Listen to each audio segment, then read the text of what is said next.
Hello everyone, welcome to ND nursing coaching. तुमच्या सर्वांचं ND nursing coaching मध्ये हार्दिक स्वागत आहे. तर आज आपण या व्हिडिओमध्ये DMER स्टाफ नर्स एक्झाम साठी अतिशय महत्त्वाचा एक टेस्ट पेपर सॉल्व्ह करणार आहे. जर तुम्हाला व्हिडिओ आवडला तर कृपया व्हिडिओला लाईक करा आणि अशाच नवनवीन व्हिडिओ मिळवण्यासाठी कृपया चॅनलला सबस्क्राइब करा. तर चालू करूया. तर आजचा पहिला प्रश्न आहे, a client with AB blood whose husband has O blood. Okay, एका महिला आहे जिचा AB ब्लड आहे आणि तिच्या हजबंडचा O ब्लड ग्रुप आहे. ओके, तो she has a birth given the major sign of ABO incompatibility in the neonate which of the following complication are a result. Okay, तर ABO इनकम्पॅटिबिलिटी याच्यामध्ये आपल्याला baby मध्ये within 24 hour, okay, within 24 hour jaundice बघायला मिळू शकतो. ह्या प्रकारच्या जॉन्डिसला आपण पॅथोलॉजिकल जॉन्डिस म्हणतो. काय म्हणतो सर? पॅथोलॉजिकल जॉन्डिस म्हणतो. जॉन्डिस जो की 24 घंट्याच्या नंतर होतो त्याला आपण फिजिओलॉजिकल जॉन्डिस म्हणतो. फिजिओलॉजिकल जॉन्डिस म्हणतो. ओके, चला पुढचा प्रश्न घेऊया. Which of the following condition of delivery would predispose a neonate to respiratory distress syndrome. तर खालीपैकी कोणची कंडिशन बेबीला रेस्पिरेटरी डिस्ट्रेस सिंड्रोम मध्ये प्रीडिस्पोज करेल किंवा त्याला बाधक पडेल? तर आपल्याला जर बेबी प्री टर्म डिलिव्हर झाला, प्री टर्म म्हणजे कधी? तर जर बेबीची डिलिव्हरी लेस दॅन 37 वीक मध्ये, ओके, जर मदर लेस दॅन 37 वीक मध्ये डिलिव्हर झाली तर तिच्या बेबीमध्ये जे सर्फॅक्टंट असतं, हे सर्फॅक्टंटचं काम असतं आपल्या लंग्सचे जे अल्व्हिओलाई आहेत त्यांना डायलेट करून ठेवायचं. हे सर्फॅक्टंट कमी असल्यामुळे बेबीला रेस्पिरेटरी डिस्ट्रेस सिंड्रोम होण्याचे चान्सेस असतात. पुढचा प्रश्न, प्रश्न क्रमांक 3. A client has just given birth at 42 weeks gestation when assessing the neonate which of the following finding is expected. एक 42 आठवड्यानंतर महिलेनी एका बाळाला जन्म दिला आहे. 42 आठवडे म्हणजे याला आपण पोस्ट टर्म डिलिव्हरी म्हणू. काय म्हणू? Post term delivery. जर पोस्ट टर्म डिलिव्हरी झाली तर अशा बाळामध्ये आपल्याला काय लक्षणं दिसून यायला मिळतील? तर अशा बाळामध्ये आपल्याला डिस्क्वॅमिएशन ऑफ इपिडर्मिस, ओके, हे जे इपिडर्मिसची डिस्क्वॅमिएशन बघायला मिळेल. ओके, ऑप्शन ए मध्ये जे दिलं आहे, ए स्लीपी आणि लिथार्जिक बेबी. जर मदरनी प्रेग्नन्सीच्या दौरान अल्कोहोल जर पिलं किंवा मद्यपान जर केलं तर बेबी आपल्याला स्लीपी आणि लिथार्जिक मिळेल. ठीक आहे. पुढचा प्रश्न, प्रश्न क्रमांक 4. Which of the following symptom would indicate the neonate was adopting normally extra uterine life. म्हणजे एक बेबी जन्माला आल्यानंतर एक्स्ट्रा युट्राइन लाईफ म्हणजे हे जे आपलं वातावरण आहे याला नॉर्मली अडॉप्ट करत आहे, याचं काय साइन आहे? तर याचं उत्तर असणार आहे ऑप्शन क्रमांक 3, respiratory rate 40 to 60 breaths per minute. कारण की हा रेस्पिरेटरी रेट बेबी मध्ये नॉर्मल असतो. आता तुम्हाला कमेंट मध्ये कमेंट करायची आहे की एका नवजात शिशूचा हार्ट रेट ऍट बर्थ किती असतो? ओके, रेस्पिरेटरी रेट 60 to 80 हा ॲबनॉर्मल आहे, हा जास्त आहे. त्यानंतर पुढचा प्रश्न, प्रश्न क्रमांक 5. By keeping the baby temperature warm and wrapping the neonate in the blanket the nurse is preventing which of the following type of heat loss. मी तुम्हाला मागच्या व्हिडिओमध्ये सांगितले होते 4 प्रकारचे heat loss: conduction, convection, evaporation आणि रेडियस. तर अशा प्रकारे जर एखादी नर्स एका बेबीला वॉर्म ब्लँकेट मध्ये रॅप करत आहे तर हा कुठल्या प्रकारचा हीट लॉस प्रिव्हेंट करत आहे? तर आपलं करेक्ट उत्तर असणार आहे ऑप्शन 3, इव्हॅपोरेशनचा पद्धतीमध्ये ही नर्स आपल्या ह्या बेबीला प्रिव्हेंट करत आहे हीट लॉस. पुढचा प्रश्न, प्रश्न क्रमांक 6. To increase the effectiveness of the transfusion by yielding more bilirubin binding site and it is given 1 to 2 hour prior to exchange transfusion. Exchange transfusion देण्याच्या अगोदर आपण एक बेबीला प्रोडक्ट देत असतो म्हणजे की बेबीच्या बिलिरुबिन बाइंडिंग साइट वाढतील. त्याचा आन्सर असणार आहे अल्ब्युमिन. अल्ब्युमिन देतो आपण ट्रान्सफ्युजन, एक्सचेंज ट्रान्सफ्युजनच्या अगोदर. ओके, पुढचा प्रश्न, प्रश्न क्रमांक 7. In the baby having spontaneous respiration and heart rate 100 beats per minute with cyanosis of tongue and lip. Okay, tongue आणि लिपचा जेव्हा सायनोसिस असतो त्याला आपण सेंट्रल सायनोसिस म्हणतो. ओके, इम्पॉर्टंट प्रश्न आहे. सेंट्रल सायनोसिस आपण म्हणतो ज्यावेळेस टंग आणि लिपला सायनोसिस असतो. Indicate baby in the need of. ज्यावेळेस बेबीला 100 हार्टबीट आहेत आणि टंग आणि लिप्सचा सायनोसिस आहे. सायनोसिस म्हणजे काय? Bluish discolouration. जर टंग आणि लिप्सचं ब्लूइश डिस्कलरेशन असेल तर ह्याला आपण, ह्या अशा प्रकारच्या बेबीला आपण free flow of oxygen, oxygen hood द्वारे आपण बेबीला ऑक्सिजन देत असतो. ओके, आता हे सेंट्रल सायनोसिस. तर सर पेरिफेरल सायनोसिस कशाला म्हणतात किंवा अॅक्रोसायनोसिस. जर बेबीचे हात आणि पाय जर निळे पडले तर त्याला आपण अॅक्रोसायनोसिस म्हणतो. अॅक्रोसायनोसिस म्हणतो. ओके, पुढचा प्रश्न आहे प्रश्न क्रमांक 8. Bag and mask ventilation in newborn resuscitation is contraindicated. Newborn resuscitation करताना बॅग आणि मास्क व्हेंटिलेशन कोणत्या कंडिशन मध्ये कॉन्ट्राइंडिकेटेड असेल? तर आपलं बरोबर उत्तर असणार आहे ऑप्शन 1 डायफ्रॅग्मॅटिक हर्निया. डायफ्रॅग्मॅटिक हर्नियामध्ये आपण कधीही बॅग आणि मास्क व्हेंटिलेशन देत नाही. का सर? कारण की ह्या बेबीचं जे लहान आतडं आहे, हे लहान आतडं छातीच्या कॅव्हिटीमध्ये घुसल्यामुळं आपण अशा कंडिशन मध्ये बेबीला बॅग आणि मास्क व्हेंटिलेशन देत नाही. प्रश्न क्रमांक 9. In kernicterus which is incorrect. Kernicterus म्हणजे जॉन्डिस वाढलाय किंवा बिलिरुबिनची लेवल वाढलेली आहे. तर अशा कंडिशन मध्ये काय वाढतं सर? तर अनकॉन्जुगेटेड बिलिरुबिनला आपण वॉटर इनसोल्युबल बिलिरुबिन म्हणतो. काय म्हणतो sir? Water insoluble bilirubin. Okay, तर वॉटर सोल्युबल बिलिरुबिन कोणचं आहे आपलं? Conjugated bilirubin. ओके, तर कर्निइक्टेरस मध्ये आपलं अनकॉन्जुगेटेड बिलिरुबिन वाढतं, त्याला वॉटर इनसोल्युबल बिलिरुबिन सुद्धा म्हणतात. त्यानंतर प्रश्न क्रमांक 10. Colostrum contains vitamin. कोलोस्ट्रम मध्ये कुठल्या प्रकारचे विटामिन असतात? कोलोस्ट्रम काय आहे सर्वांना माहिती असेल. कोलोस्ट्रम हे मातेचं सगळ्यात पहिलं दूध असतं. ओके, तर कोलोस्ट्रम मध्ये सर्व फॅट सोल्युबल विटामिन असतात. फॅट मध्ये मिसळणारे विटामिन हे कुठले कुठले आहेत?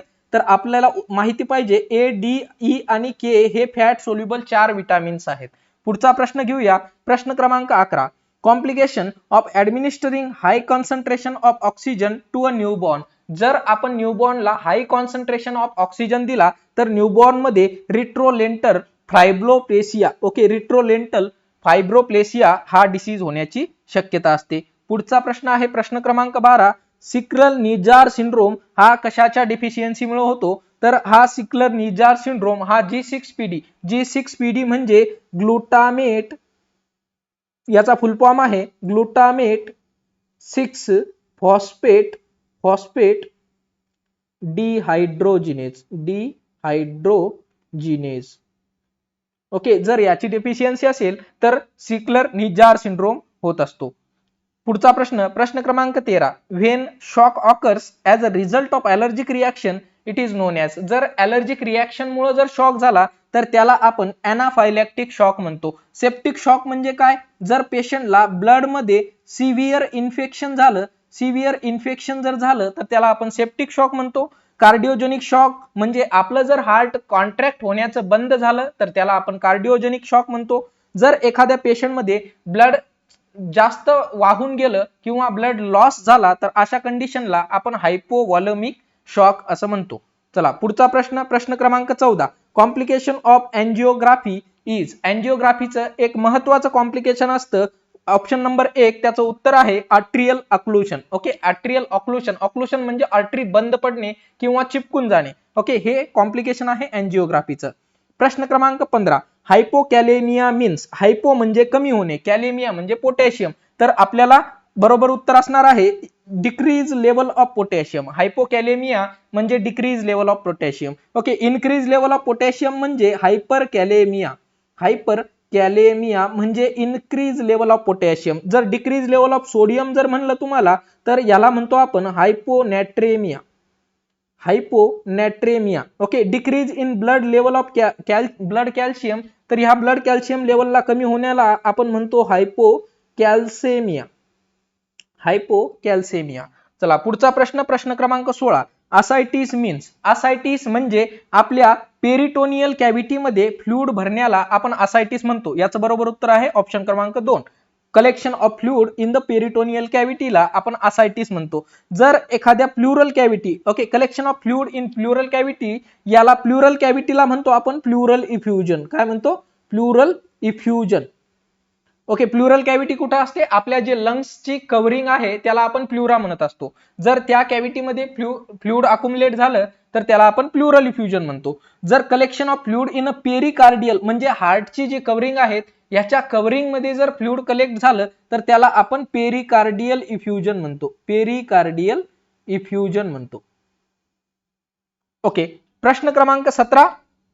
Occipital lobe is associated with of the following function. Okay, occipital लोबचं फंक्शन तुम्हाला या प्रश्नामध्ये विचारलं आहे. 4 ऑप्शन आहेत, स्पीच, व्हिज्युअल, ऑडिटरी आणि सेन्सरी. तर ऑक्सिपिटल लोबचं आपलं व्हिज्युअल साठी आपल्याला ऑक्सिपिटल लोब महत्वाचा असतो. ओके, आता त्यानंतर स्पीच साठी ब्रोकाज एरिया, आपल्या फ्रंटल लोब मध्ये ब्रोकाज एरिया नावाचा एक एरिया आहे, तो स्पीच साठी महत्वाचा आहे. ऑडिटरी एरिया हा आपला टेम्पोरल लोब मध्ये असतो. Okay, auditory area temporal lobe मध्ये. आणि सेन्सरी हा आपला सेन्सरी एरिया हा आपला परायटल लोब मध्ये असतो. ओके, परायटल लोब मध्ये आपला सेन्सरी एरिया असतो.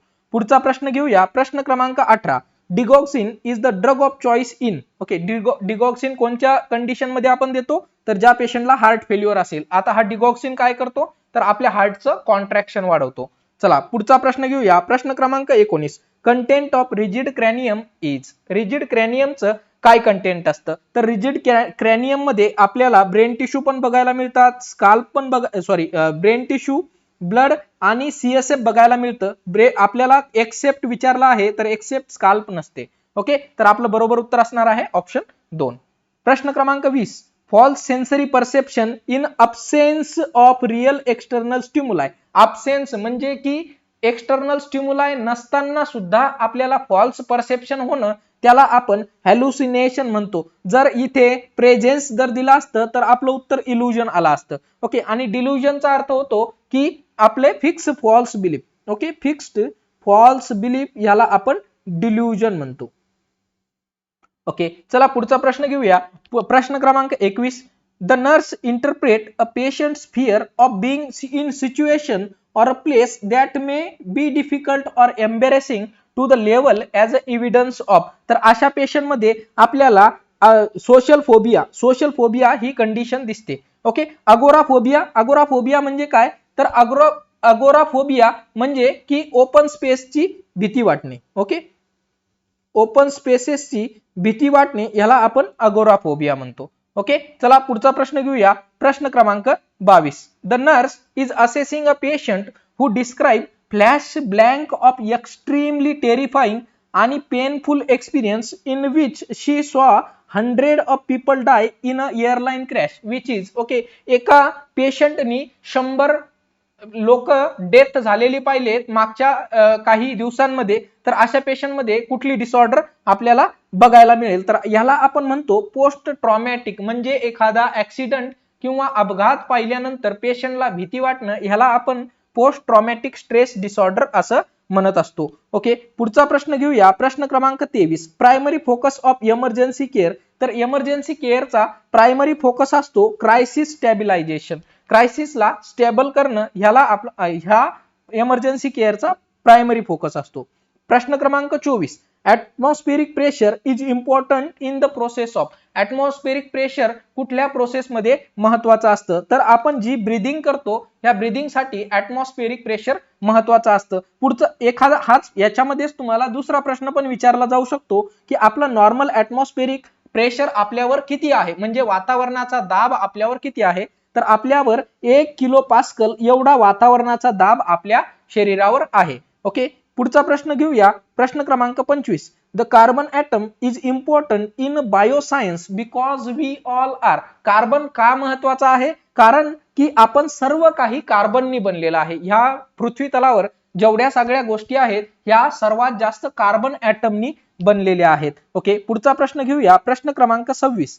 Nucleic acid consist of. तर न्यूक्लिक ऍसिड मध्ये ऑर्गॅनिक सॉल्ट, ऑर्गॅनिक मॉलिक्यूल आणि ऑर्गॅनिक सॉल्ट्स असतात. ओके, तर आपल्याला ऑप्शन 1 बरोबर द्यायचा आहे, ऑर्गॅनिक मॉलिक्यूल. ओके, पुढचा प्रश्न घेऊया, प्रश्न क्रमांक 27. Which of the following hormone regulate fluid balance. Okay, तर फ्लुइड बॅलन्स मेंटेन करण्यासाठी आपल्याला अँटी डायुरेटिक हार्मोन किंवा याला एडीएच सुद्धा म्हणतात, एडीएच अँटी डायुरेटिक हार्मोन हा महत्वाचा असतो. इरिथ्रोपॉयटिन कशासाठी महत्वाचा आहे तर आरबीसी प्रोडक्शनसाठी, आरबीसी प्रोडक्शनसाठी हा इरिथ्रोपॉयटिन महत्वाचा आहे. रेनिन काय करतो तर सर आपलं ब्लड प्रेशर रेग्युलेट करण्याचं काम रेनिन करत असतो. इस्ट्रोजन काय करतो तर इस्ट्रोजन आपली ओव्हुलेशन, ओके, फिमेल्स मध्ये ओव्हुलेशनला मेंटेन करण्याचं काम इस्ट्रोजन करतो. चला पुढचा प्रश्न, प्रश्न क्रमांक 28. Leg edema may result from. हा लेग इडिमा काही पेशंट मध्ये पायामध्ये स्वेलिंग येते, ही swelling may be lymphatic drainage सिस्टमला ब्लॉक झाल्यामुळे होऊ शकते. ओके, पुढचा प्रश्न, प्रश्न क्रमांक 29. Which of the following is a function of connective tissue. खालील दिल्यापैकी कोणचं कनेक्टिव्ह टिश्यूचं फंक्शन आहे तर आपल्या बॉडीला सपोर्ट करणं हे कनेक्टिव्ह टिश्यूचं फंक्शन आहे. एक प्रश्न विचारला गेला होता मागच्या परीक्षेमध्ये की ब्लड हे काय आहे तर ब्लड हे आपलं ब्लड एक प्रकारची कनेक्टिव्ह टिश्यू आहे, कनेक्टिव्ह टिश्यू आहे. ओके, हा प्रश्न पण महत्वाचा आहे. प्रश्न क्रमांक 30. Which division of the nervous system include the brain. कोणत्या सिस्टम मध्ये आपला ब्रेन इन्क्लूड आहे तर सेंट्रल नर्वस सिस्टम मध्ये आपला ब्रेन येतो. ऑटोनॉमिक नर्वस सिस्टम म्हणजे की ऑटोमॅटिक, जसं आपण हार्ट रेटला कंट्रोल करू शकत नाही, आपल्या जीआय सिक्रेशनला कंट्रोल करू शकत नाही, तर ह्या ऑटोनॉमिक आहेत. ओके, पेरिफेरल नर्वस सिस्टम म्हणजे आपल्या हाता आणि पायाला जे नर्वसचं जाळं आहे याला आपण पेरिफेरल नर्वस सिस्टम म्हणतो. सोमॅटिक नर्वस सिस्टम म्हणजे सारे जे 5 सेन्सेशन आहेत याला आपण सोमॅटिक नर्वस सिस्टम म्हणतो. चला पुढचा प्रश्न, प्रश्न क्रमांक 31. Thick yellowish secretion colostrum can be express as early as. Okay, जे प्रेग्नन्सी मध्ये कोलोस्ट्रम आहे हे ॲज अर्ली ॲज 12 आठवड्यामध्ये आपण स्क्वीज करू शकतो. ओके, पुढचा प्रश्न, ह्या कोलोस्ट्रम मध्ये अगोदर सांगतो, कोलोस्ट्रम मध्ये हा सगळ्यात जास्त हाय इम्युनोग्लोबिन्स असतात. ओके, कोलोस्ट्रमचं इम्पॉर्टंट आहे की याच्यामध्ये हाय इम्युनोग्लोबिन्स असतात. ओके, इम्युनोग्लोबिन्स याच्यामध्ये भरपूर प्रमाणात असतात, त्याच्यामुळे कोलोस्ट्रम बेबीला महत्वाचं असतं. प्रश्न क्रमांक 32. There is increase pulsation felt through the lateral fornices at 8 week. याला आपण ऑसिएंडर साइन म्हणतो, याला आपण ऑसिएंडर साइन असं म्हणतो. पुढचा प्रश्न बघूया, प्रश्न क्रमांक 33. By 10th week the uterus size is like. Okay, 10 आठवड्यामध्ये युट्रसची साईज ही आपल्या 10 आठवड्यामध्ये हेन्सच्या एक कोंबडीच्या अंडे एवढी 10 आठवड्यामध्ये युट्रसची साईज होते. आणि फिटल हेड जर तुम्हाला विचारलं की बेबीच्या डोक्या एवढी साईज किती वीक मध्ये होते तर आपलं उत्तर असणार आहे 12 वीक मध्ये. क्रिकेट बॉलची साईज ही 8 आठवड्यामध्ये होत असते. ओके, क्रिकेट बॉल साईजचं जे युट्रस आहे हे 8 आठवड्यामध्ये होत असते. ओके, पुढचा प्रश्न घेऊया. पुढचा प्रश्न, प्रश्न क्रमांक 34. In primigravida quickening present at. Okay, primigravida म्हणजे मदर पहिल्या टाइमला प्रेग्नंट आहे तर अशा मदर मध्ये 20 आठवड्यामध्ये क्विकनिंग फेल्ट होत असते. जर तुम्हाला या ठिकाणी मल्टी ग्रॅव्हिडा विचारला असतं तर 16 ते 18 आठवड्यामध्ये, ओके, मल्टी ग्रॅव्हिडा मध्ये 16 ते 18 आठवड्यामध्ये म्हणजे मल्टी ग्रॅव्हिडा मदर मध्ये अगोदर क्विकनिंग फिल्ट होते. क्विकनिंग म्हणजे काय की बेबीची ऍक्टिव्ह फिटल मुवमेंट, म्हणजे आपण मदर तुम्हाला सांगतील की बाळ आतून लात मारते. ओके, तर लात मारण्याला क्विकनिंग म्हणतो किंवा ही एक बेबीची ऍक्टिव्ह लाईव्ह मुवमेंट आहे. ओके, प्रश्न क्रमांक 35. At term in uterine blood flow is. Okay, युट्रसचा ब्लड फ्लो किती असतो बेबीला ऍट टर्मला तर 500 ते 700 ml एवढा ब्लड फ्लो असतो. ओके, पुढचा प्रश्न, प्रश्न क्रमांक 36. At term the appropriate weight of the uterus is approximately. तर युट्रसचं वेट विचारले आहे तुम्हाला ऍट टर्म, तर ऍट टर्म असतं 1000 मिलीग्राम. ओके, 1000 मिलीग्राम नाही, सॉरी 1000 ग्राम असायला पाहिजे. ओके, 1000 ग्राम म्हणजे 1 किलो पर्यंत युट्रसचं वेट असतं. त्यानंतर पुढचा प्रश्न, प्रश्न क्रमांक 37. Pearly white or silver bright lines headed after the delivery. After delivery बनलेला आहे तर त्याला काय म्हणतो आपण. ओके, व्हाईट आणि सिल्वर लाईन आहेत तर याला आपण लिनिया अल्बिकन्स म्हणत असतो. लिनिया नायग्रा हे मेलॅनिन मुळे होत असतं. लिनिया नायग्रा काय आहे तर एक स्ट्रेट लाईन आहे. कुठून स्ट्रेट आहे तर सिम्फायसिस प्युबिस पासून तर अम्बिलिकस पर्यंत आणि वरती झिपिस्टर्नम पर्यंत एक स्ट्रेट लाईन येते, त्याला आपण लिनिया नायग्रा म्हणतो आणि ही मेलॅनिन वाढल्यामुळे होते. स्ट्राया ग्रॅव्हिडम म्हणजे प्रेग्नन्सी मध्ये असणारे. ओके, प्रेग्नन्सी मध्ये जे आपल्याला पिगमेंटेशन दिसतात त्याला आपण स्ट्राया ग्रॅव्हिडम म्हणतो. प्रश्न क्रमांक 38, what is the minimum amount of extra water the average woman accrues during the normal pregnancy. तर 1 लिटर पर्यंत मदरच्या जे बॉडी वेट आहे ह्याच्यामध्ये 1 लिटर पर्यंत पाणी वाढत असते. प्रश्न क्रमांक 29, what is the additional iron requirement during pregnancy. तर प्रेग्नन्सी मध्ये आपण एक रेड गोळी देत असतो. ओके, रेड टॅबलेट देत असतो. ह्या रेड टॅबलेट मध्ये काय असतं सर, तर 60 मिलीग्राम ऑफ एलिमेंटल आयरन असतं. एलिमेंटल आयरन असतं आणि 500 मिलीग्राम 500 मायक्रोग्राम फोलिक ऍसिड असतं. ओके, रेड टॅबलेट देत असतो आपण. ओके, तर तुम्हाला विचारलंय की प्रेग्नन्सी मध्ये टोटल आयरन किती रिक्वायरमेंट आहे, तर टोटल आयरन 1 ग्राम पर्यंत पूर्ण प्रेग्नन्सी मध्ये रिक्वायरमेंट असते. हा डेली डोस सांगितलाय मी तुम्हाला. ओके, हा डेली डोस आहे 60 mg आणि 500 मायक्रोग्राम. प्रश्न क्रमांक 40, which of the following is excreted in the urine of pregnant mother. Okay, pregnant मदरच्या युरिन मध्ये HCG हा सिक्रीट होत असतो आणि हा आपण युरिन प्रेग्नन्सी टेस्ट UPT ज्यावेळेस करतो त्यावेळेस आपण HCG बघत असतो. प्रश्न क्रमांक 41, खालीलपैकी कोण घटक राज्याचा घटनात्मक प्रमुख म्हणून ओळखला जातो. ओके, तर घटक राज्याचा घटनात्मक प्रमुख हा आपण राज्यपाल याला ओळखत असतो. ओके, घटक राज्याचा घटनात्मक प्रमुख राज्यपाल म्हणून ओळखतात. ओके, प्रश्न क्रमांक 42, घटक राज्याचे मंत्रिमंडळ खालीलपैकी कोणास जबाबदार असते. तर घटक राज्याचे मंत्रिमंडळ हे विधानसभेस जबाबदार असते. प्रश्न क्रमांक 43, खालीलपैकी कशाचा पेट्रोकेमिकल म्हणून उल्लेख कराल. तर पेट्रोकेमिकल हे फिनॉल आणि ऍसेटिक अनहायड्राइड हे दोन्ही पण आपले पेट्रोकेमिकल म्हणून वापरले जातात. ओके, प्रश्न क्रमांक 44, ड जीवनसत्व मिळवण्याचा सर्वात सोपा मार्ग कोणता आहे. तर ड जीवनसत्व मिळवण्याचा सर्वात सोपा मार्ग शरीरावर कोवळे ऊन घेणे हा सर्वात सोपा मार्ग आहे ड जीवनसत्व मिळवण्याचा. अंडी खाल्ल्यामुळे आपल्याला कंप्लीट प्रोटीन मिळतात. कंप्लीट प्रोटीन्स हा अंड्यामधून मिळतात आपल्याला. ओके, कंप्लीट प्रोटीन्स आपल्याला अंड्यामधून मिळतात. प्रश्न क्रमांक 45, नायट्रिक आम्लाची गंधकावर प्रक्रिया केली असता कोणते महत्वपूर्ण आम्ल मिळते. तर आपल्याला नायट्रिक आम्लाची जेव्हा गंधकावर आपण प्रक्रिया करतो तर तेव्हा आपल्याला सल्फ्युरिक आम्ल मिळते.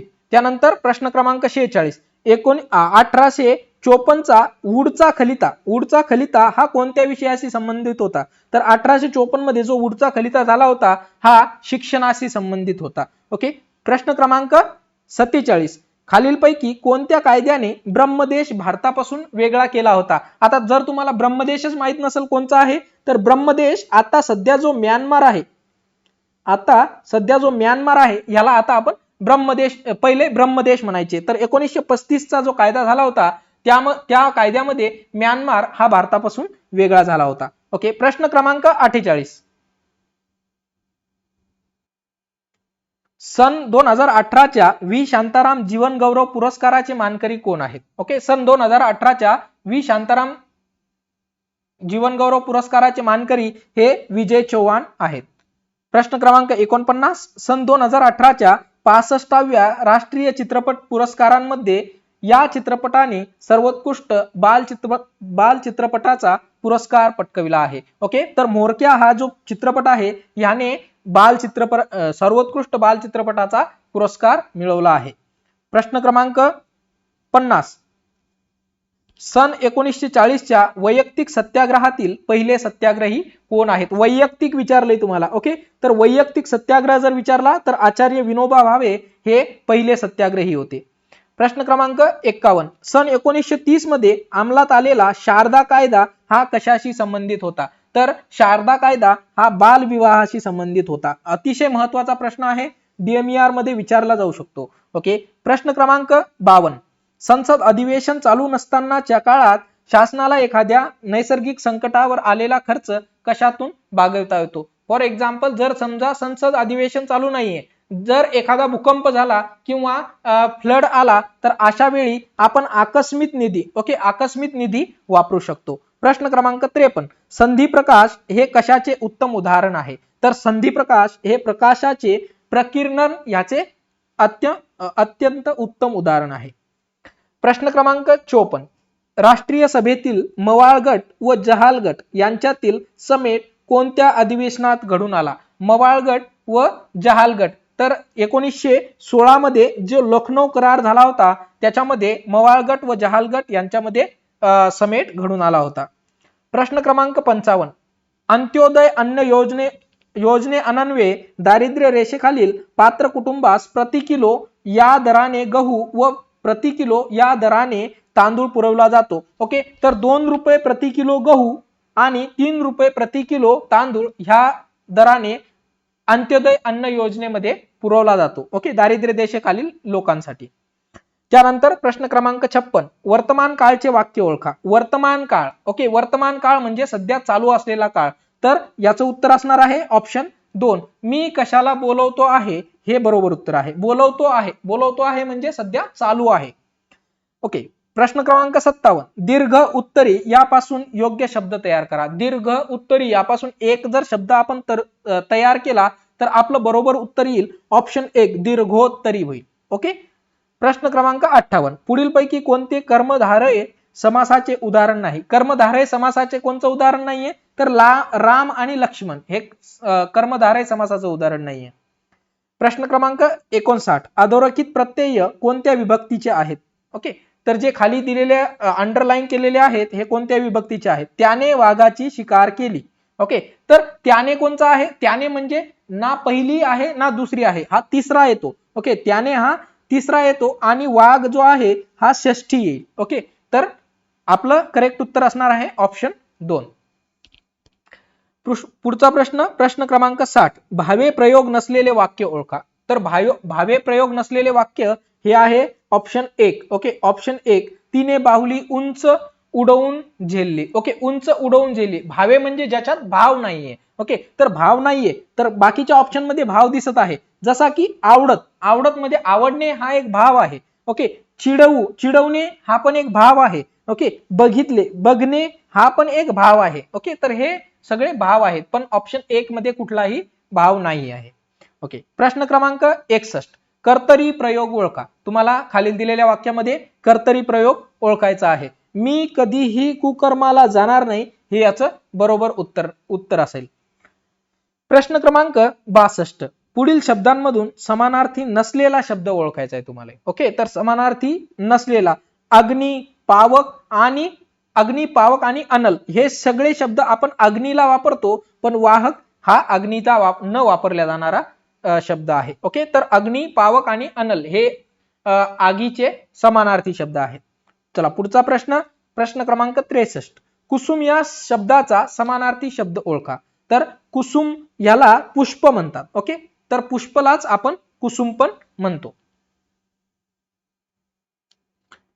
पुढचा प्रश्न क्रमांक 64, विरुद्धार्थी नसलेली जोडी ओळखा. विरुद्धार्थी नसलेली. ओके, मुक्त आणि बद्ध. मुक्त म्हणजे काय की मोकळा आहे, बद्ध म्हणजे काय बांधलेला आहे, तर ही बरोबर आहे, ही विरुद्धार्थी जोडी आहे. आपल्याला नसलेली शोधायची आहे. ओके, गुप्त म्हणजे लपलेला, प्रकट म्हणजे दिसलेला. ओके, तर ही पण बरोबर आहे. विज्ञान आणि सज्ञान ही चुकीची जोडी आहे. ओके, तर ही विरुद्धार्थी जोडी नाही. ज्ञान म्हणजे ज्ञान असणे, अज्ञान म्हणजे अज्ञान असणे, ज्याला की ज्ञान नाहीये, तर ही पण बरोबर आहे. तर आपलं करेक्ट उत्तर असणार आहे ऑप्शन 3.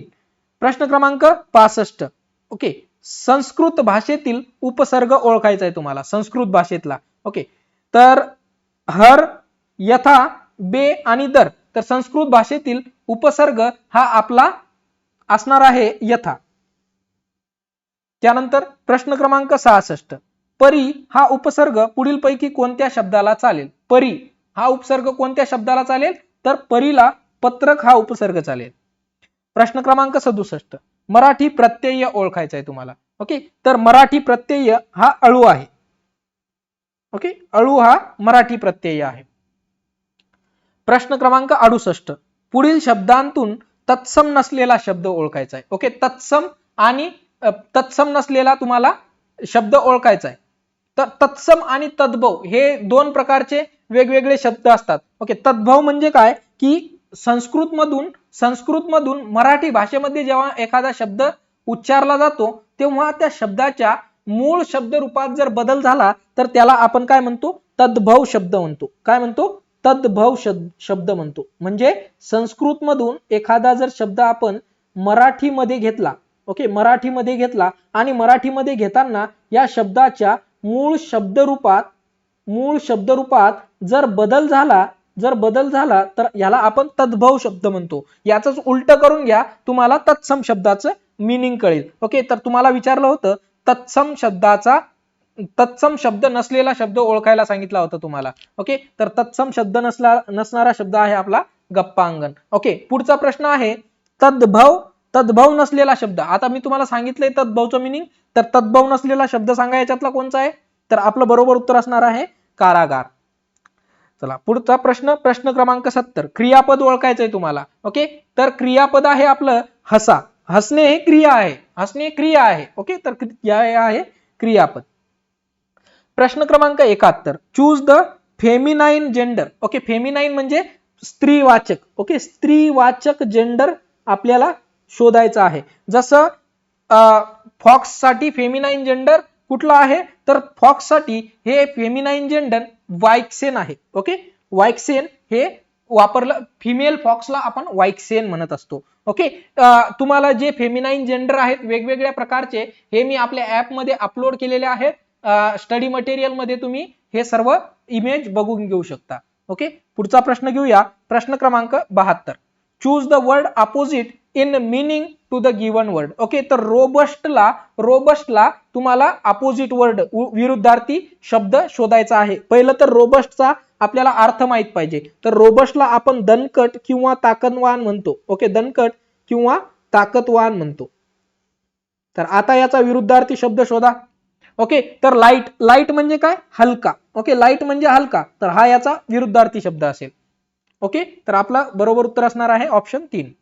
प्रश्न क्रमांक 73. Choose the most suitable one word for the given expression. Okay, खालील दिलेला मोस्ट सुटेबल वर्ड शोधायचा आहे. One who desert one religion. Okay, तर याच्यासाठी अपोस्टेट हा मोस्ट सुटेबल वर्ड आहे. म्हणजे जो आपल्या धर्माला पाळतो त्याला अपोस्टेट म्हणतात. सॉरी, जो पाळत नाही त्याला अपोस्टेट म्हणतात.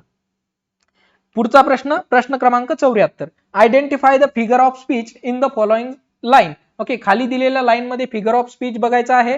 लाईन काय आहे, पीस इज अ मदर, म्हणजे शांतता ही माता आहे. ओके, तर याचं फिगर ऑफ स्पीच असेल मेटाफोर. ओके, मेटाफोरचं फिगर ऑफ स्पीच आहे.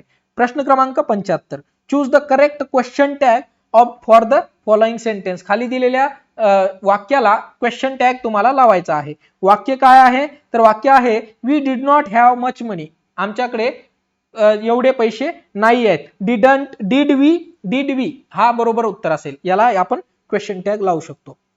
त्यानंतर प्रश्न क्रमांक 76. Name the underline clause in the following sentence. Okay, खाली दिलेल्या सेंटेन्स मध्ये अंडरलाइन क्लॉज शोधायचा आहे. तर although the children were sleepy they listen to the story. Okay, तर याला आपल्याला ऍडवर्ब क्लॉज लागेल. Okay, adverb clause of concession हा आपला बरोबर उत्तर असेल. प्रश्न क्रमांक 77. Name the part of speech of the underline word. खाली दिलेल्या पार्ट ऑफ स्पीच शोधायचा आहे. खाली दिलेल्या वर्डचं स्टीलचं, तर स्टीलचं पार्ट ऑफ स्पीच असेल आपलं स्टीलचं ऍडजेक्टिव्ह. ओके, स्टील म्हणजे ऍडजेक्टिव्ह असेल. ओके, चला पुढचा प्रश्न क्रमांक 78. Choose the plural form. Plural form म्हणजे अनेक वचनी. प्लुरल म्हणजे काय, अनेक वचनी आणि सिंगुलर म्हणजे एक वचनी. तर प्लुरल फॉर्म शोधायचा आहे तुम्हाला हाफचा फुल प्लुरल म्हणजे अनेक वचनी होईल हाल्फ्स. ओके, हाल्फ्स हा आपला बरोबर उत्तर असेल. प्रश्न क्रमांक 79. Choose the correct alternative to fill in the blank. I don't think I dash be able to go. Okay, तर याच्यामध्ये कुठला आपल्याला बरोबर वर्ड बसेल, तर आय डोंट थिंक आय काय येईल इथं, तर आपलं बरोबर उत्तर येईल शाल. I shall be able to गो. चला पुढचा प्रश्न क्रमांक 80. Choose the appropriate conjunction to fill in the blank. तर he lost his balance dash felt off the bike. Okay, तर he lost his balance and felled. And म्हणजे हे जोडणारा शब्द आहे. Okay, and felt off the bike. Okay, तर आपलं बरोबर उत्तर असणार आहे ऑप्शन क्रमांक 3. प्रश्न क्रमांक 81. The cry of a dog is bark. Okay, जो कुत्रा आहे याच्या रडण्याला बार्क म्हणतात, तर जे हरिण आहे याच्या रडण्याला काय म्हणतात? तर आपलं बरोबर उत्तर असणार आहे बिलो. ओके, बेलोला आपण, हरणाच्या रडण्याला आपण बेलो म्हणतो. ओके, पुढचा प्रश्न, प्रश्न क्रमांक 82. The diminutive of the book is a booklet. म्हणजे डिमिन्युटिव्ह म्हणजे काय? डिमिन्युटिव्ह म्हणजे काय? तर लघु म्हणजे लहान करणं. ओके, बुक, जर एखादं पुस्तक आपण छोटं केलं तर त्याला आपण बुकलेट म्हणतो. ओके, एखादं पुस्तक जर आपण छोटं केलं तर त्याला बुकलेट म्हणतो. तसंच द पार्ट इज, एखाद्या पार्टला जर आपण छोटं केलं तर त्याला आपण पार्टिकल्स म्हणतो. ओके, पार्टिकल्स म्हणतो. बरोबर आहे. ओके, पुढचा प्रश्न, प्रश्न क्रमांक 83. The phobia about air is aerophobia. म्हणजे हवेची ज्याला भीती वाटते, हवेमध्ये किंवा विमानामध्ये बसल्यानंतर ज्याला भीती वाटते त्याला एरोफोबिया म्हणतात. पण the phobia about the darkness, okay, ज्याला अंधाराची भीती वाटते त्याला आपण निक्टोफोबिया म्हणतो. काय म्हणतो? निक्टोफोबिया. ओके, आता हे जे बाकीचे 3 ऑप्शन आहेत याला पण आपण बघून घेऊया. ओके, ऑक्लोफोबिया. ऑक्लोफोबिया म्हणजे ज्याला क्राऊडची भीती वाटते, ज्याला गर्दीमध्ये भीती वाटते त्याला ऑक्लोफोबिया म्हणतात. ओके, जे टॅनाटोफोबिया आहे, हा प्रश्न विचारला गेला होता. टॅनाटोफोबिया म्हणजे ज्याला मृत्यूची भीती वाटते, डेथची भीती वाटते, त्याला टॅनाटोफोबिया म्हणतात. बाथोफोबिया, बाथोफोबिया म्हणजे बाथ करणं म्हणजे आंघोळ करण्याचा नाही. बाथोफोबिया म्हणजे ज्याला डेप्थची भीती वाटते, खोलीची भीती, खोल म्हणजे अतिशय खोलमध्ये जाण्याची ज्याला भीती वाटते त्याला बाथोफोबिया म्हणतो. ओके, चला पुढचा प्रश्न, प्रश्न क्रमांक 84.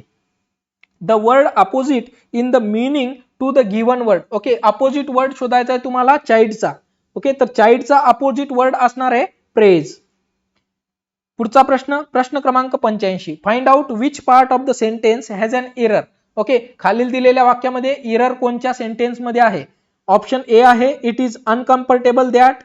ऑप्शन बी आहे many youngster get addicted. Option C आहे टू गॅम्बल आणि ऑप्शन डी नो एरर. तर आपलं बरोबर उत्तर असणार आहे सी, टू गॅम्बल येणार नाही या ठिकाणी. ओके, ह्याच्यामध्ये इनकरेक्ट आहे टू गॅम्बल. तर प्रश्न क्रमांक, पुढचा प्रश्न आहे आपला प्रश्न क्रमांक 86.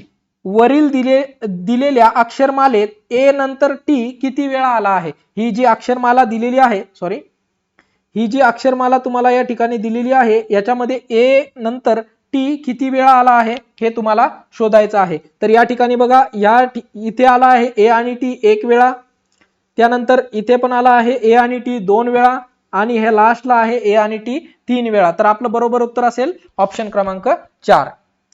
पुढचा प्रश्न, प्रश्न क्रमांक 87. वरील अक्षरमालेत कोणते अक्षर 2 समान अक्षरांच्या मध्ये आहे? ओके, कोणते अक्षर 2 समान अक्षरांच्या मध्ये आहे? तर ही जी अक्षरमाला वरी आपल्याला दिलेली आहे, तर ह्या अक्षरमालेत 2 समान अक्षरांमध्ये आपला जो वर्ड आहे तो आहे ऑप्शन 3A. समजलं सर्वांना? पुढचा प्रश्न, प्रश्न क्रमांक 88. गटात न बसणारे पद ओळखायचे तुम्हाला. ओके, गटात न बसणारं पद. ओके, तर ऑप्शन 1 आहे 256, ऑप्शन 2 आहे 125, ऑप्शन 3 आहे 512 आणि ऑप्शन 4 आहे 729. तर 125 हा 5चा घन आहे. घन माहिती आहेत ना सगळ्यांना? 5 गुणिला 5 25 आणि 25 गुणिला 5 125. ओके, हा जो 512 आहे हा 8चा घन आहे. ओके, हा 8चा घन आहे. 8 गुणिला 8 64, 64 गुणिला 8 512. ओके, हा जो 729 आहे हा 9चा घन आहे. 9 9 9 81, 81 गुणिला 9 729. तर आपलं बरोबर उत्तर असणार आहे 256 हा कशाचाच घन नाहीये. ओके, तर गटात न बसणारा ऑप्शन 1 करेक्ट उत्तर आहे. प्रश्न क्रमांक 89. प्रश्न चिन्हाच्या जागी येणारी संख्या पर्यायातून तुम्हाला शोधायची आहे. ओके, तर याचं बरोबर उत्तर असणार आहे तो आपलं ऑप्शन क्रमांक 4 7 नंबर. ओके, पुढचा प्रश्न, प्रश्न क्रमांक 90. दिन दुबळा. ओके, तसंच झाड झोडसाठी कुठला पर्यायी शब्द येईल? ओके, तर पहिल्या पदाचा दुसऱ्या पदाशी जो संबंध आहे म्हणजे दिन, दिनला आपण दुबळा म्हणतो, तर तसंच जोडला आपण काय म्हणणार? ओके, तर मार जोड म्हणतो आपण, बरोबर आहे ना, मार जोड म्हणतो. तसंच दीन दुबळा असतं. ठीक आहे, तर प्रश्न क्रमांक पुढचा घेऊया. प्रश्न 91. 67, 21 आणि 89. 67, 21 आणि 89. तर याच्यामध्ये तुम्हाला 89च्या समोर कुठला वर्ड येईल, कुठला अंक येईल हे शोधायचं आहे. तर याचं बरोबर उत्तर येईल ऑप्शन 1, 36. पुढचा प्रश्न, प्रश्न क्रमांक 92. BX VD GS. BX बरोबर VD समजून घेऊया आणि GS बरोबर काय येईल. ओके, तर याचा संबंध कसा आहे बघा. B आणि D याच्यामध्ये काय राहिलं, फक्त C राहिलं. X आणि V, U V X. Okay, तर U याच्यामध्ये बाकी आहे, V आणि X याच्यामध्ये कुठलाही अंक, कुठलाही वर्ड बाकी नाहीये. ओके, असा याचा पुढचा संबंध लावायचा आहे. ओके, तर तुमचं बरोबर येईल की हा जो S आहे, हा जो S आहे याच्या ठिकाणी येईल Q, बरोबर आहे. S आणि Q येईल आणि G च्या नंतर येईल तुमचा H. सोडा आपण, कारण या ठिकाणी एक सोडला होता, तर या G च्या ठिकाणी एक जर सोडला तर H जर सोडला तर आपला I येईल. तर असं QI कुठं आहे का, तर आपलं बरोबर उत्तर असणार आहे ऑप्शन 3. चला पुढचा प्रश्न, प्रश्न क्रमांक 93. अक्षय पूर्वेकडे तोंड करून 40 मीटर चालला. तेथे उजव्या बाजूला एका काटकोनात वळून 25 मीटर चालला. पुन्हा उजव्या बाजूला दोन काटकोनात वळून चालू लागला, तर आता त्याच्या डाव्या बाजूची दिशा कोणची आहे? असा प्रश्न समजण्यासाठी आपण सगळ्यात पहिलं दिशा टाकून घ्यायच्या. असा कधी पण प्रश्न आला, दिशा टाकून घ्या. नॉर्थ, साऊथ, ईस्ट आणि वेस्ट. ओके, अशा पहिले दिशा टाकून घ्यायच्या आणि दिशा टाकल्यानंतर या जो आपला अक्षय आहे याला चालवायचा आहे. तर या अक्षयाला पहिले आपण पूर्वेकडे तोंड करून 40 मीटर चालवायचंय. तर पूर्वेकडे तोंड करा अक्षयचं. अक्षय समजा इथं उभा आहे, ही पूर्व दिशा आहे. ओके, ही पूर्व दिशा आहे, याला इकडे चालवा 40 मीटर. ओके, चालला अक्षय 40 मीटर. इथे आल्यानंतर परत त्याला तो उजव्या साईडला वळला. आता याचा उजवा हात कुणीकडे असेल, तर उजवा हात याचा इकडच्या साईडनं असेल, तर याला इकडे वळवून 25 मीटर चालवायचा आहे.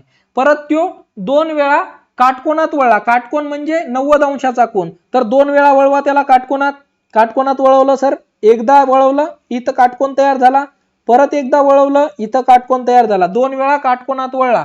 तर आता अक्षयच्या डाव्या बाजूची दिशा तुम्हाला विचारली आहे. ओके, तर अक्षयच्या डाव्या बाजूची दिशा ही आपली, डाव्या बाजूची दिशा कुठली असेल, तर पश्चिम दिशा आपली अक्षयच्या डाव्या बाजूला. कारण आता हा इकडे चालायला लागला म्हणल्यावर त्याची डावी बाजू कोणची आहे, ही इकडची आहे. तर इकडे त्याच्या कोणची दिशा आहे, वेस्ट आहे, म्हणजे पश्चिम दिशा आहे. बरोबर, तर आपलं बरोबर उत्तर असेल ऑप्शन 1. समजलं सर्वांना? कधी पण असा प्रश्न आला की असं पहिलं दिशा टाकायच्या आणि त्याला चालवायचं. चला पुढचा प्रश्न, प्रश्न क्रमांक 94. AB, BD, DK आणि GK. तर अशा हे जे पदाने क्रम या लागले, तर याच्यामध्ये आपल्याला बरोबर उत्तर शोधायचं आहे. ओके, A आणि B. तर याच्यामध्ये बघा की A आणि B मध्ये कितीचा फरक आहे, काहीच नाही फरक. A आणि B च्या मध्ये काहीच येत नाही. B आणि D च्या मध्ये 1 येतो. ओके, 1 चा फरक आहे, C सोडला या ठिकाणी. D आणि G च्या मध्ये कितीचा फरक येतो, तर 2 चा फरक येतो.